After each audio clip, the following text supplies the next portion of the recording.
Mesdames, Messieurs, voici, comme nous vous l'avons promis, la liste des hauts dirigeants que l'Organisation pour la défense des intérêts du peuple, ODIP, rend public ce jour.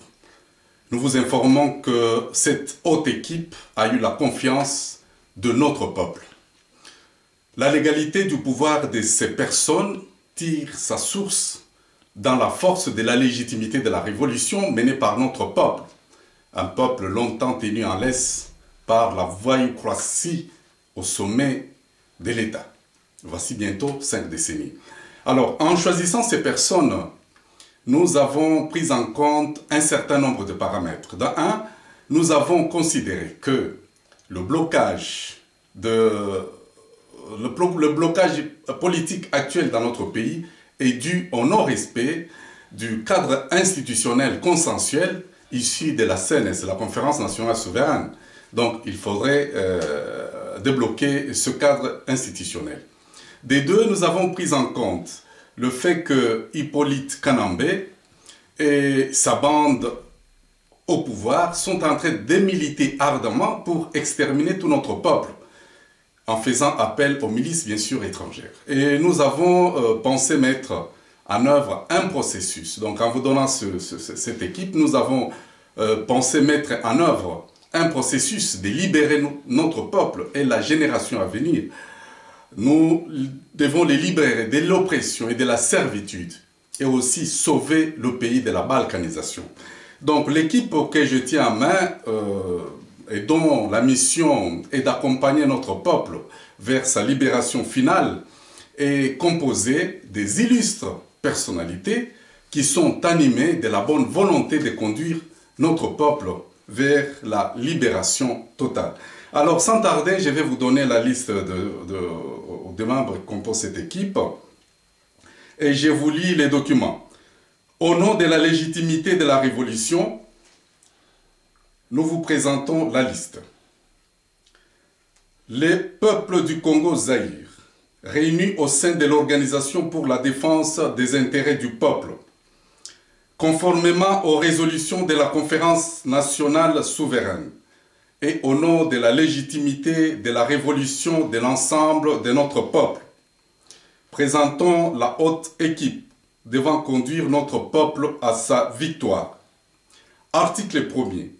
Les personnalités dont les noms ci-après en égard de leurs fonctions.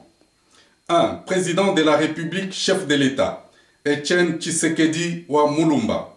Président du Sénat, Anzuluni Mbembe. Président de l'Assemblée nationale, Valentin Moubake. Premier ministre, chef du gouvernement, Vincent de Paul Lunda Bouloulou. Intérieur et sécurité, Nemwanda Semi. Affaires étrangères, Eve Bazaïba Massoudi.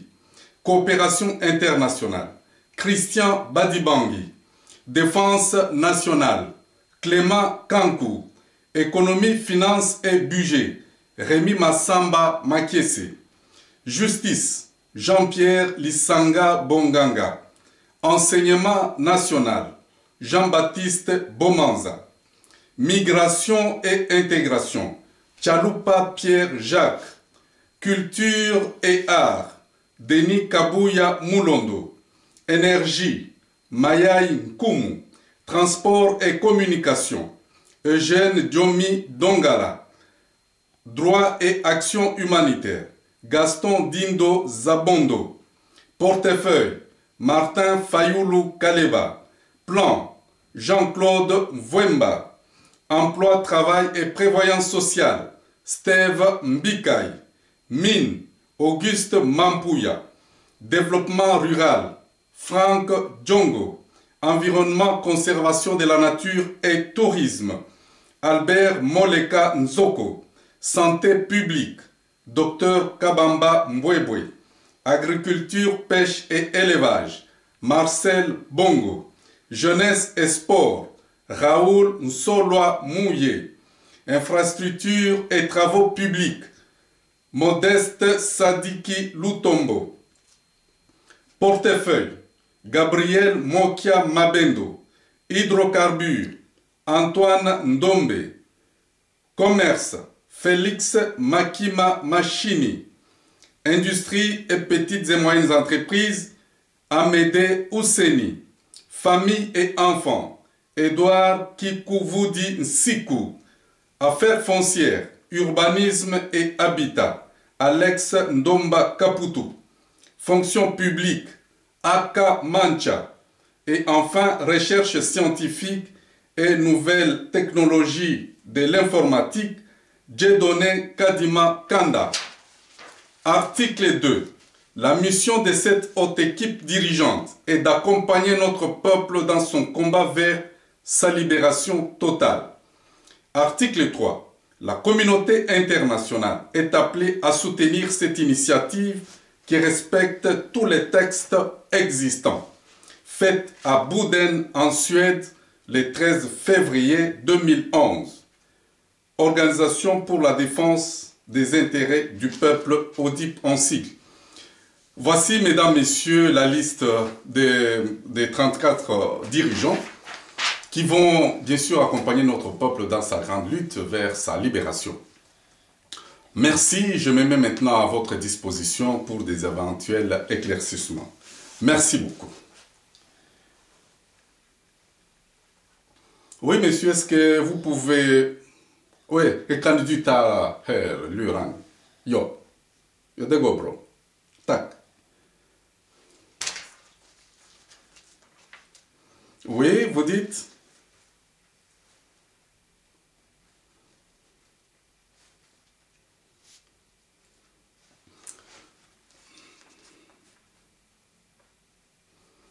Oui, très bien.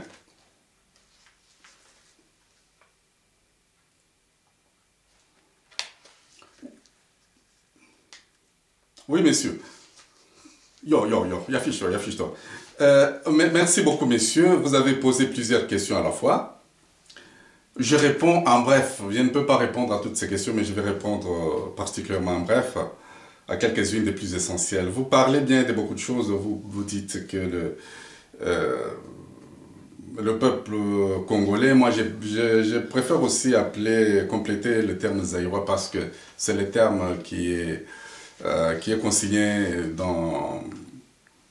par la conférence nationale souveraine. Nous ne pouvons pas éviter les termes zaïrois. Bon. Alors vous dites, est-ce que le peuple congolais est-il prêt à suivre l'exemple de la Tunisie et de l'Égypte? Bien, je crois que il n'est pas question de suivre ou de ne pas suivre l'exemple de la Tunisie ou toutes ces choses. Le problème de notre peuple, c'est de s'approprier d'une intelligence au sommet de l'État. Voilà. Alors, lorsque vous faites la comparaison, vous devez savoir que dans les pays musulmans, c'est vraiment différent de nos pays chrétiens. Les musulmans ont une tradition d'abord d'être unis et ils ont encore une tradition de ne pas avoir peur. C'est ce qui n'est pas dans mon pays. Nous, les chrétiens, nous sommes divisés, le cas dans mon pays. Et il n'y a pas longtemps qu'on a commencé à casser la tradition de la peur. La peur, c'est il y a 23 ans, je crois, c'est depuis janvier de 1988, avec l'affaire Pongali, que Tshisekedi a commencé le combat pour casser la peur chez les Congolais. Donc, il n'y a vraiment pas à comparer. À Kinshasa, ce qui est encore grave est que nous risquons de faire, nous aurons des difficultés avec les pro-Kabila. Vous savez que ces gens, il y aura des corrompus, il y aura tous ces gens qui seront soudoyés, il y aura des militaires qui seront habillés en civil et qui vont nous traquer. Alors tout ça, ce sont des choses à voir. Alors pourquoi vous dites pourquoi l'ODIP a pris l'initiative de mettre en place une équipe dirigeante? Eh bien, l'ODIP a constaté que il existait un vide au sommet de l'État. Donc, ce vide pouvait nous porter préjudice. Rappelez-vous par exemple du 16 mai 1997. Mobutu avait déjà pris fuite, mais le pouvoir était resté vide. Si l'opposition s'était organisée, je crois qu'il n'y aurait pas eu d'autres aventuriers. Je crois que c'est la réponse. Alors, L'initiative de l'ODIP, oui. L'ODIP n'a pas contredit une liste qui a existé. Donc, c'est lorsque l'ODIP a constaté qu'il y a un vide qu'elle est là. Bon, alors, vous dites la légitimité de cette haute équipe dirigeante. Eh bien, comme je l'ai dit, la légitimité tire sa source au niveau de la révolution. C'est une légitimité de la révolution qui est la source de ce pouvoir. Alors, au niveau de la Constitution, il y a l'article 8 de la Constitution et même les statuts de l'opposition prévoient toutes ces choses. Quant à l'ODIP, l'ODIP c'est une organisation reconnue en RDC depuis 1999 qui est enregistrée au ministère des Affaires, au ministère de la Justice. Là, c'est connu. Alors, maintenant, vous posez une question. Il y a une initiative qui vise les dérapages, une distraction, une rébellion. Non, nous ne sommes... il n'y a pas de rébellion là-dessus. Et c'est le pouvoir en place qui nous pousse à adopter une telle attitude. Ok, vous dites que c'est un gouvernement fantôme. Moi, je n'ai pas parlé de fantômes. D'ailleurs, les fantômes n'existent pas. L'équipe qui vous est présentée, appelez le gouvernement comme vous pouvez l'appeler. Moi, je parle de la haute intelligence au sommet de l'État. Alors, vous parlez de Vital Kamerhe. Bon, écoutez, moi, je ne veux pas entrer dans les discussions avec les hommes. Vital Kamerhe, c'est un homme politique que nous pouvons bien respecter. C'est une intelligence. Mais le problème est que c'est son passé qui doit le rattraper. Vous vous rappelez, en 2006...